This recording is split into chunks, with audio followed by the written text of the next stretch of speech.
Addition reaction में stereochemistry को पढ़ेंगे। यहाँ पर भी साइक्लिक और एसाइक्लिक दो सिस्टम होते हैं। यहाँ एसाइक्लिक सिस्टम में स्टीरियोकेमिस्ट्री को पढ़ेंगे, वहाँ पर भी कार्बन कार्बन डबल बॉन्ड के अंदर।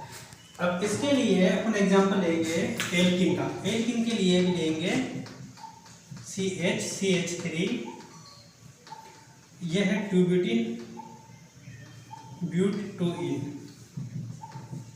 इस पे योग कराएंगे अपन Br2 का और प्रोडक्ट बनेगा CH3 CH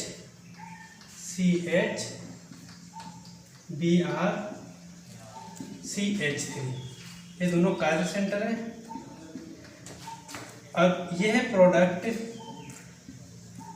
मीजो भी हो सकता है और थ्रियो भी हो सकता है। यदि थ्रियो हुआ तो यह ऑप्टिकल एक्टिव रहेगा, इसकी कोई ना कोई एक मिरर इमेज भी एग्जिस्ट करेगा, यानी कि इनइंचोमर बनाएगा। और ये ब्यूट-2-इन सिस भी हो सकती है और ट्रांस भी हो सकती है। मैंने विदाउट स्ट्रक्चर लिखा था, ये सिस और ट्रांस, यानी सिस 2-ब्यूटीन हो सकती है और ट्रांस 2-ब्यूट-इन हो सकती है। अब देखना यह है कि इसमें स्टीरियोकेमिस्ट्री एडिशन रिएक्शन कैसे हो। तो यहाँ पर मेन दो टर्म पढ़ेंगे। एक टर्म होती है, फर्स्ट टर्म होती है स्टीरियो स्पेसिफिक रिएक्शन, और एक होती है दूसरा नंबर की स्टीरियो सेलेक्टिव रिएक्शन। अब ये होती क्या है, तो इनको समझो।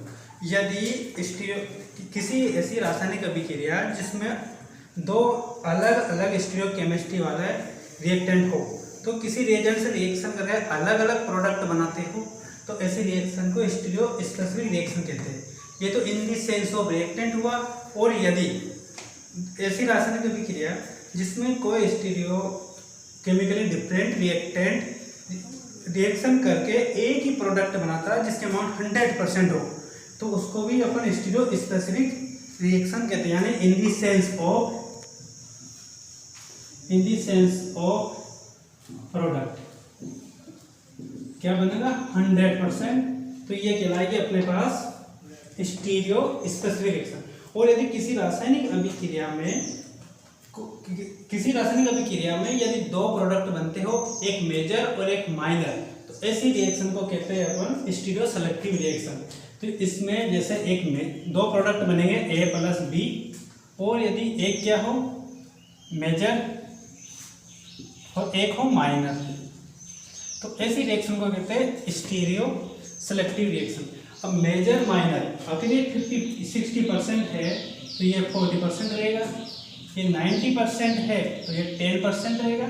और यदि मैं एक वर्ड यूज करूं कि जो A और B दोनों प्रोडक्ट बन रहे हैं वो 50% बन जाएंगे, तो क्या यूज करोगे, स्टीरियो स्पेसिफिक या स्टीरियो सेलेक्टिव? सोच लीजिए। अब आंसर ये है, यहाँ पर आप स्टीरियो स्पेसिफिक तो यूज कर ही नहीं सकते, यहाँ पर स्टीरियो सेलेक्टिव भी यूज नहीं कर सकते। लेकिन यदि अपने पास चॉइस आए कि दोनों में से कौन सी टर्म यूज करा हुआ, तो यहाँ पर rarely use stereo selective terms, तो यहाँ पर रेयरली यूज कर सकते हो स्टीरियो सेलेक्टिव टर्म्स।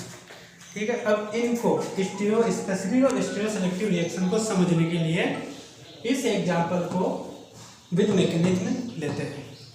तो लेट्स स्टार्ट।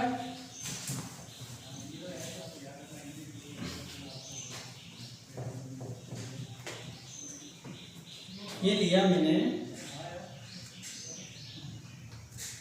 CH3H ये लिया मैंने सिस 2-ब्यूटीन। इसकी रिएक्शन करा रहा हूँ मैं Br2 से। मेरे पास क्या बनेगा इसको मैं एक्सप्लेन करूँगा क्रियाविधि से। तो देखते हैं इसकी क्रियाविधि।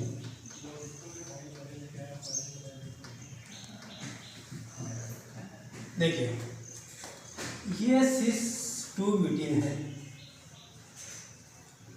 मैं CH3 को मिथाइल ग्रुप को ऐसे भी लिख सकता हूँ, ये मिथाइल और ये H प्लस ये Br2 की एक खास बात है कि जब इसको मैं विद स्ट्रक्चर लिखूंगा तो ये है सिग्मा बॉन्ड। तो जब बॉन्डिंग ऑर्बिटल है तो इसका एंटी बॉन्डिंग भी एग्जिस्ट करता होगा, तो इसका जस्ट अपोजिट है सिग्मा स्टार एंटी बॉन्डिंग। और ये पड़ा है खाली, तो ये काम करता है इलेक्ट्रोफाइल का। इलेक्ट्रोफाइल का काम जो करता है low lying sigma star antibonding molecular orbital के कारण। और सिस ट्यूब ब्यूटेन में ये पाई बॉन्ड है, pi electron density, extra loosely bonded pi electron है ये, तो ये लूजली बॉन्डेड होते हैं, तो ये काम करेगा न्यूक्लियोफाइल का। तो ये बन गया न्यूक्लियोफाइल और ये बन गया इलेक्ट्रोफाइल।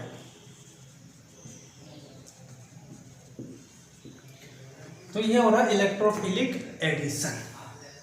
अब देखिए यहाँ पर होता क्या, सबसे पहले ये सिस ट्यूब ब्यूटेन आती है, ये एनी, ये एच, ये एच, ये एनी, ये बी आर और ये बी आर। ये पाई इलेक्ट्रॉन डेंसिटी इसके सिग्मा स्टार में इलेक्ट्रॉन डेंसिटी प्रोवाइड करेगी। ये जब एंटी बॉन्डिंग में इलेक्ट्रॉन डेंसिटी बढ़ेगी तो बॉन्ड ऑर्डर कम होता है, तो ये बॉन्ड के इलेक्ट्रॉन इधर शिफ्ट होंगे, इसके कारण इस पर पार्शियल पॉजिटिव आएगा और इस पर पार्शियल नेगेटिव आएगा। नेक्स्ट स्टेप में क्या होएगा कि ये बॉन्ड एमी एच एच एमी, ये बॉन्ड पाई इलेक्ट्रॉन टूट रहा है, ये बी आर के साथ ये बॉन्ड टूट रहा है और ये बॉन्ड बन रहा है। ये पार्शियल नेगेटिव, ये पार्शियल पॉजिटिव और ये पार्शियल नेगेटिव, इसको कहते हैं पाई कॉम्प्लेक्स। जिसको बनना था बन चुका, जिसको टूटना था टूट चुका। मेरे पास बन जाता है एमी एच एमी एच, ये बी आर, ये बन गया साइक्लिक ब्रोमोनियम आयन और बाहर निकल गया माइनस बी आर माइनस, ये बन गया साइक्लिक ब्रोमोनियम आयन। अब नेक्स्ट स्टेप में इस पर अटैक करता है बी आर माइनस न्यूक्लियोफाइल। अब ये यहाँ पर भी अटैक कर सकता है और ये यहाँ पर भी अटैक कर सकता है। अगर ये यहाँ अटैक करेगा तो मैं इसको बोल देता हूँ पाथ ए, और ये यहाँ पर अटैक करेगा तो इसको मैं बोल देता हूँ पाथ बी। अब देख लेते हैं अपन इसको, ये लेता हूँ मैं पहले पाथ ए। देखिए ये एक्चुअल में कैसे है, ये एमी, ये एच, ये डबल बॉन्ड था, ये एच और एच, ये साइक्लिक ब्रोमोनियम आयन ऊपर से बना है, ये बी आर। अगर ये यहाँ से अटैक कर नीचे, तो जो यहाँ से अटैक करता है वहीं का होके रह जाता है। ये यहाँ से अटैक करेगा तो ये वाला बॉन्ड टूटेगा, ये ऊपर चला जाएगा। अगर ये यहाँ से अटैक करेगा तो इधर वाला बॉन्ड ब्रेक होगा। देखिए यदि इसने यहाँ से अटैक किया तो ये इलेक्ट्रॉन डेंसिटी यहाँ मूव होगी और मेरे पास बनेगा ये एच वैसा का वैसा, और ये एमी, ये एमी, ये एच, ये यहाँ से अटैक किया इसने तो ये बी आर और ये बी आर, एक प्रोडक्ट के लिए बना। अब दूसरी कंडीशन देखते हैं पाथ बी। तो पाथ बी में देखिए क्या होता है, ये एच, ये एमी, एमी एच, जैसे इसने यहाँ से अटैक किया ये बी आर, तो ये चला गया कौन यहाँ पर, ये बी आर, ये बन गया, ये बन गई इसकी सोर्स स्ट्रक्चर। अब इसको अपन रीअरेंज कर लेते हैं। देखिए मैंने इसको घुमा के एमी नीचे ले आया, ये एमी, जैसे मैंने इसको घुमाया ये बी आर इधर चला गया और ये एच इधर आ गया।